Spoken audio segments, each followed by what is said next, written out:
So speaking of that idea of being able to describe what we need, but not know how to get what we need, right? Not knowing what the syntax is, we're kind of in that same place again. We know that what we want to do is we want to take out some characters from the string. We have found the strings that we are looking for. Now we need to pull out just some little pieces of it. Working with strings is one of the oldest sets of problems in computer science. String.format is one of the oldest functions that computer scientists wrote. The other one that's right up there in age is substrings. The idea of a substring is exactly what we're looking for. Basically, it's going to give us the opportunity to take the bits that we want out of our string.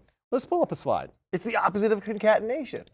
String.sub takes 3 arguments. It takes the string, it takes the position you want to start copying from, and then J, the position you want to conclude copying from. Or in this font, slightly taller I. Boy, that's not a kind font for this slide, is it? It is. It descends. It descends. It just doesn't curl.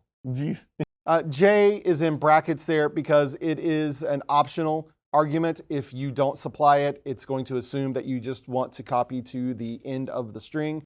And well, one of the things that I think is particularly interesting about Lua is the way in which it counts character positions. So for example, in our string here, this is position 1, position 2, position 3, position 4, position 5, position 6, 7, 8, 9.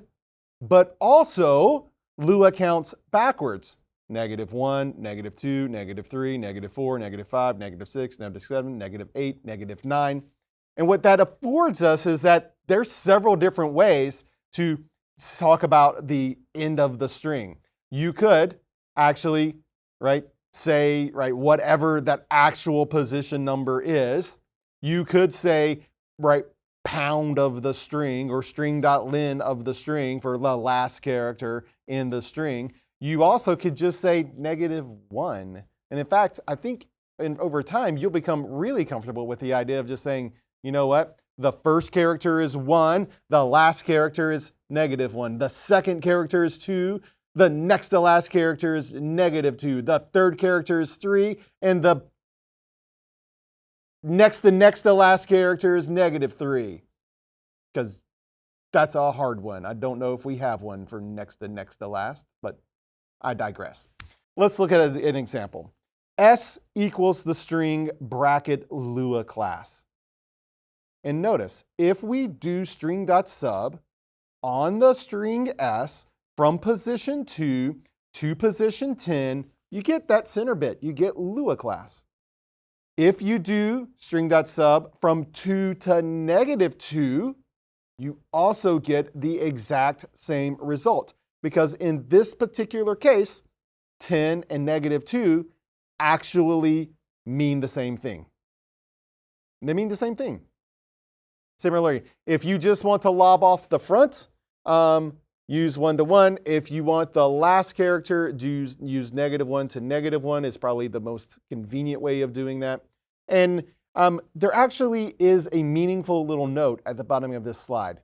In other languages, when you do substrings, it's a destructive thing. You are literally coming in with scissors and cutting, and pulling out and leaving either a hole or making the string collapse on itself, but it's a destructive thing. You actually are removing data from the string. Lua doesn't do that. Lua actually, under the hood, creates a new string and then copies the bits that you want out into that new string and then returns you the string that you asked for. Okay? That is called immutability. It's because it doesn't want those young strings to grow up to become Ninja Turtles, okay? It's trying to prevent the mutation of the data. That's why it's doing that. So here we are. We now have the tool that we need. We are going to use substrings to get that information out. So let's go back to our script. And let's go back to our function. And down here, under the fact that we got good data, let's create a variable to capture that string that we're trying to copy out. We're going to call it var actual level. And yes, we are creating a global variable simply by calling it into existence, even though it's being declared inside of a function. That's Lua for you. That's something you can do, and it's something that we're doing. So var actual level is going to be equal to the output of string.sub. What string are we going to look in? Arg string. And then what are the positions that we want to copy out of? Nate, I'm going to put that to you. Well, in this one, we could just do -2 and then nothing, right? Correct. You could. You could do -2 and nothing, and it would totally work. You could also do 5, 6, because if you count, that's position 5 and position 6. I like to do from -2 to -1. By the way, for those of you who want to play around and see a very common mistake, is if you did from -1 to -2, you actually would get an empty string. Oh, that's backwards. It is. Yeah.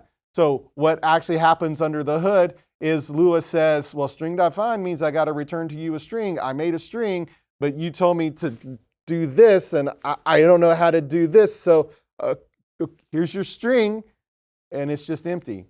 And that one might confuse you for a little bit, but that's because you talked to the computer incorrectly. And that's programming as well. Let's actually see what we got. Let's print var actual level. In fact, we'll make it like this. We'll print, because I like to do things like this.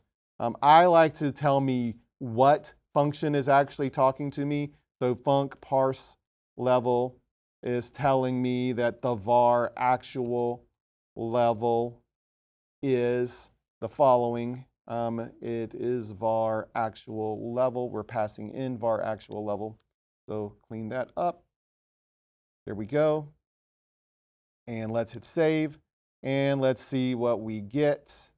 Let's recall some presets.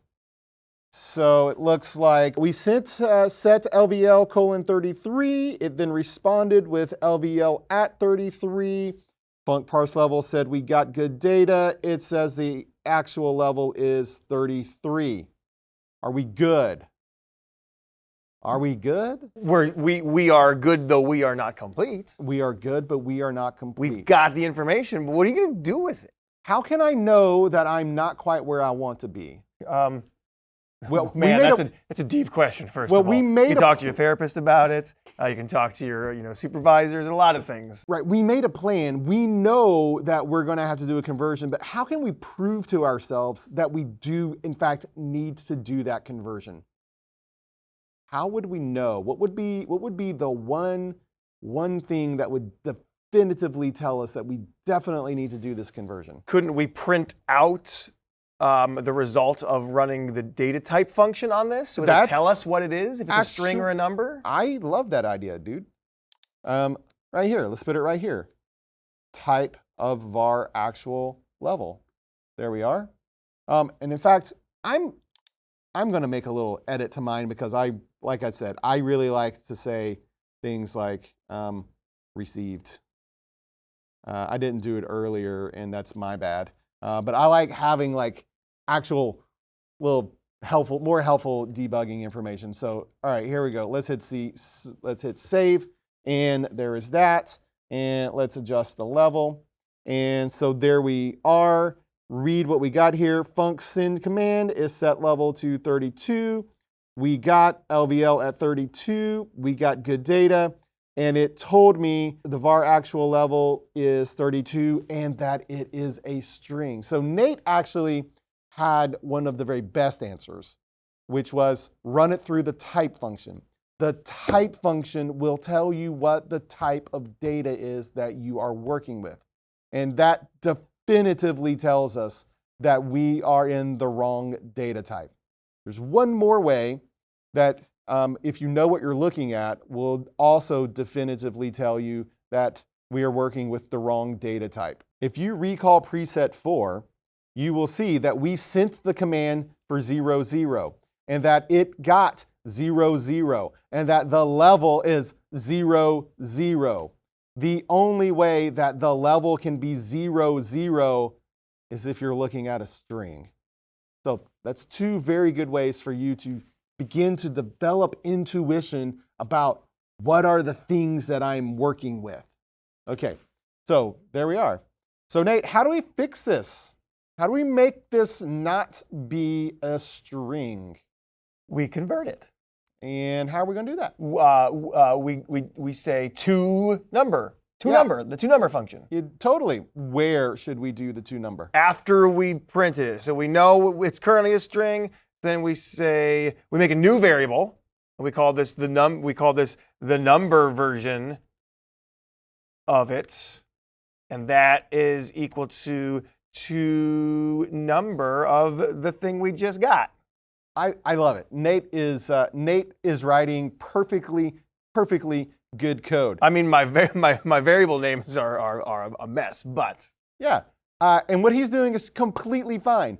I'm going to show you something slightly different. I'm going to write my code a little more concisely at the moment, and I'm going to go straight to line 78. In line 78, we did the substring to get the XX string, and you know what I'm going to do? I'm just going to take that right there, and I'm going to run all of that also through the to_number function. Oh, that's fancy. And now when I hit save and I recall my presets, I can see now that I sent go to 0, 0. It wrote back that it's at 0, 0, but then we automatically right there in line, poof, presto changeo, changed it from being a string to being a number. And in fact, our type function there is also telling us that we definitely changed things to a number. What Nate did, 100% fine. But too many steps. It's not too many steps. It's just extra steps.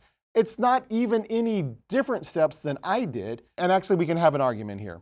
I technically did two things on one line. Here's what I mean. In this case, it would have been more steps to do it on more lines because you would have had to make a variable and then change the variable again, right? Whereas yours does it once, and that's cleaner. It's a little cleaner. So you might remember when we were talking about arrays, and I put one thing per line, and I said that that's really a stylistic thing. That's pretty good. It's good advice of doing one thing per line. Here's a place where I definitely broke that stylistic principle of only one thing per line. But this is also, right, converting to number and converting to string is the kind of thing that you should not really be hung up with. It also plants the idea in your mind of like, I can nest functions. You can. And it works from the basically the inside to the outside. So string.sub executed first and returned into to_number, and to_number did its thing and then returned by outputting to var actual level. If you're keeping score at home, that's what actually happened.